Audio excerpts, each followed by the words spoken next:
Kryetaria e Kuvendit Elisa Spiropali çoi një premtim të Shqipërisë në samitin mes Evropës Juglindore dhe Ukrainës që u zhvillua në Odesa. Sot dua të përcjell jo vetëm fjalë solidariteti, por një premtim. Shqipëria qëndron për krah Ukrainës sot, nesër dhe për aq kohë sa do të jetë nevojshme. Lufta juaj është edhe lufta jon, shpresa juaj është edhe shpresa jon, ardhmja juaj është ardhmja jone e përbashkët. Në fjalën e saj në samit, Spiropali shprehu solidaritetin e Shqipërisë me Ukrainën në luftën e saj të drejtë dhe heroike për të mbrojtur pavarësinë, demokracinë dhe popullin e saj.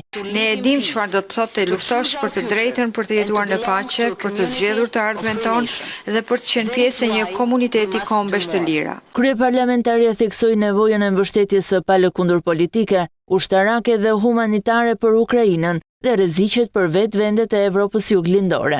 Duhet të përballemi me kërcënimet e tjera që shoqërojnë këtë luftë, dezinformim, sulmet kibernetike dhe përpjekjet për të destabilizuar demokracitë tona nga brenda. Në samitin e 4 mes Evropës Juglindore dhe Ukrainës, i pranishëm ishte presidenti i Ukrainës Volodymyr Zelensky dhe krerë shtetesh e qeverish, mes të cilëve për herë të parë dhe presidenti serb Aleksandar Vučić.